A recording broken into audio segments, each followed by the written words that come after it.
Salut à tous, bienvenue dans cette nouvelle vidéo. Nono est avec nous, salut Nono. Salut Sacha. Bon, le match de Mbappé hier, très clairement, a été très remarqué. Même si c'est que contre Orléans, les stats de Mbappé cette saison sont quand même assez impressionnantes. Surtout en Coupe de France où il a battu des records. Et bien sûr, Nono, il n'y a pas un jour sans que la presse internationale, et d'ailleurs ce qui me surprend, c'est que la presse espagnole a complètement laissé tomber ce dossier. Même eux, j'ai l'impression qu'ils en ont marre. C'est plus la presse anglaise et la presse française qui en parlent ces derniers temps. Mais d'abord, avant de parler de Mbappé, on va parler de la déclaration de Cristiano Ronaldo qui a dit que le championnat saoudien était beaucoup plus fort que la Ligue 1. Bon, il n'a jamais joué en Ligue 1. Pourquoi il parle de la Ligue 1, je ne sais pas. Il y a beaucoup d'entraîneurs français qui ont réagi. Qu'est-ce que tu as pensé des propos de Cristiano Ronaldo? Ah bah écoute, faut pas sortir de Saint-Cyr. Tout le monde a compris pourquoi il dit ça. C'est par rapport tout simplement à Lionel Messi. Voilà, c'est ça. Les égaux, toujours cette concurrence avec Messi. Bon, bah moi tu connais mon avis. Pour moi, Messi était au-dessus. Lui, il se voit le meilleur de tous les temps. Mais de dire de là à dire que la Ligue 1 est plus faible que le niveau de l'Arabie Saoudite, là je suis pas d'accord du tout. Voilà. Alors Nono, d'accord, mais moi je voudrais qu'on m'explique, enfin que tu m'expliques le rapport entre le championnat saoudien est plus fort que la Ligue 1 et Messi. Je n'ai pas compris. Je vais te le dire le rapport, je vais te le dire, ça veut dire quoi? Moi, je joue dans un championnat qui est plus difficile que celui Oui, mais Messi ne joue que pas en Messi Ligue 1. est allé. Messi ne joue pas Voilà. en, Messi ne joue pas en Ligue 1. Non, mais il jouait en Ligue 1 il y a encore la saison dernière. Voilà. Et puis je vais te dire, n'oublie pas que quand même la Fédération française a fait un communiqué en mettant Messi, une déclaration de Messi qui disait que la Ligue 1 était très difficile. Donc ils l'ont mal pris aussi. Voilà, donc Eric Roy a recadré CR7 sur le niveau de la Ligue 1. Donc voilà, Cristiano Ronaldo qui dit que la Saudi Pro League est plus compétitive que la Ligue 1. Donc tu n'es pas d'accord avec lui. Ah, pas du tout, elle est tellement compétitive qu'ils veulent tous se barrer. Ça aussi, il faudra qu'ils m'expliquent.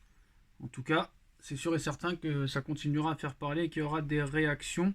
Après, il n'y a pas eu non plus, Nono, beaucoup de réactions, hein. Il n'y a pas eu non plus exceptionnellement. Ça n'a pas été comme la dernière fois où Thierry Henry avait critiqué certaines choses où vraiment tout le monde avait un petit peu tombé sur lui. Mais là, franchement, il y a deux, trois entraîneurs, mais c'est pas non plus. Il n'y a pas eu non plus de réponse cinglante en vrai, hein. Bah, ça n'empêche pas que la Ligue 1 est d'un niveau assez faible, même très faible. Mais de là à dire que le niveau de l'Arabie Saoudite est supérieur à la Ligue 1, là, je suis plus d'accord du tout. Plus d'accord du tout. Moi, j'aurais été d'accord avec lui s'il aurait dit que la Ligue 1 n'est pas vraiment très intéressante et que la Saudi Pro League pourrait devenir plus forte. Parce que Là, je suis d'accord avec toi. parce que Bravo, c'est ça, tout à parce fait. que c'est vrai que la Ligue 1, Nono, voilà, le grand Bordeaux n'est plus là, le grand Saint-Étienne n'est plus là, le grand Marseille n'est plus là, le grand Lyon joue le maintien. C'est terminé. C'est plus comme avant où tu avais Monaco, Paris, Marseille, Bordeaux, l'Olympique Lyonnais. Là maintenant, Paris est vraiment seul au monde. Maintenant, Nono, on va parler des droits TV. Toujours pas de chaîne officielle, mais d'après RMC Sport, Beansport souhaiterait diffuser 3 matchs de Ligue 1, dont 2 en codiffusion avec DAZN. Et en exclusivité, Canal Plus se montre très discret mais se tient au courant de ce qui se passe en coulisses. La chaîne qui dit ne plus vouloir participer aux appels d'offres de la LFP laisse entendre que tout deal pourrait lui convenir tant qu'elle ne paie pas. Et il y a aussi toujours Amazon Prime qui est intéressé. Là, si vraiment on fait un petit peu le point, il pourrait y avoir 3 chaînes différentes qui diffusent la Ligue 1. Déjà que 2 c'est beaucoup, mais là, personne ne s'abonnera à 3 chaînes différentes pour avoir la Ligue 1, quoi. Ah ben, on est d'accord là-dessus. Mais de toute façon, ils ont tellement de mal à vendre les droits et en plus, ils veulent un tel prix qui n'est pas justifié du tout. Donc, c'est sûr que ça va être deux, trois opérateurs.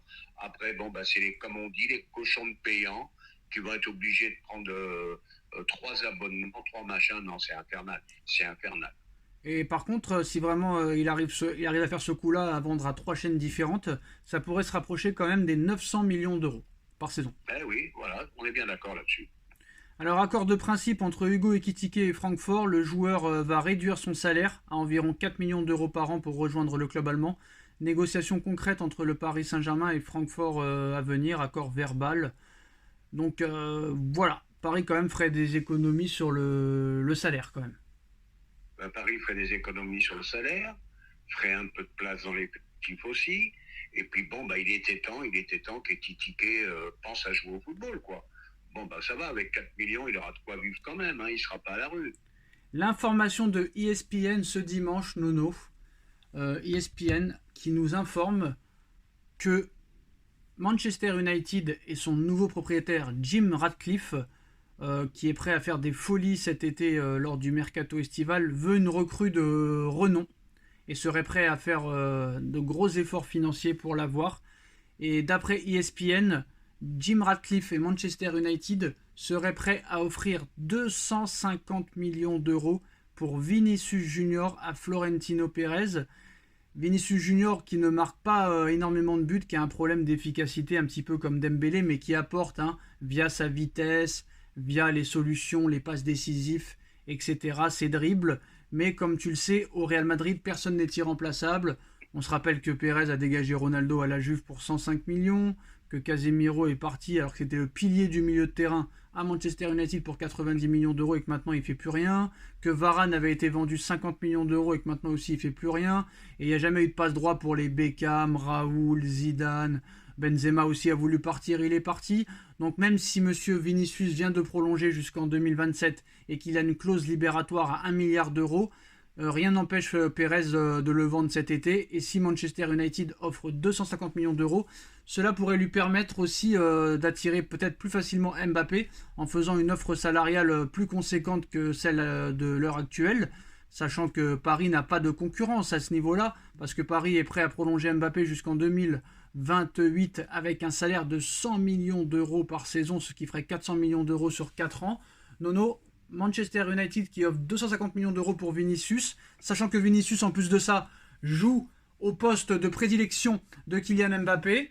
Si Vinicius ne s'améliore pas dans les prochains mois et que le Real par exemple échoue en Ligue des Champions ou en championnat, si Manchester arrive avec cette offre-là, est-ce que tu penses que Florentino Pérez est capable de vendre pour ce prix-là Vinicius pour après peut-être se lancer sur Mbappé? Ah bah moi, ça me semble pas irréalisable, hein. N'oublions pas que Jim Ratcliffe, c'est l'un des hommes les plus riches au monde, fortune colossale. Bon, bah 250 millions, ça deviendrait le plus gros transfert. Il dépasserait le transfert de Neymar de quelques millions. Voilà, ça serait le plus gros transfert de tous les temps. Et je pense que Pérez peut tendre l'oreille à ce prix-là. Surtout que ça ferait de la place à Mbappé en plus de ça au niveau du terrain et au niveau salarial. Tout à fait. Après, moi, je pense que même s'il le vend 200 ou 250, Nono, je pense pas que pour autant il fera des folies pour Mbappé. Peut-être qu'il fera une augmentation de salaire et une offre plus conséquente, mais c'est pas pour autant pour moi qu'il fera des folies parce qu'il a vendu une tonne Vinicius. Ah ben c'est un homme très prudent, Pérez. Il sait ce qu'il fait. Il va jamais au-delà de ses capacités financières. Bon, n'oublions pas qu'ils ont refait les travaux du stade sont finis, ça coûte une blinde. Ils ont quand même acheté Bellingham, ils ont quand même des gros salaires, faut quand même faire attention. C'est pour ça que je te dis, 250 bâtons, il peut tendre l'oreille, hein.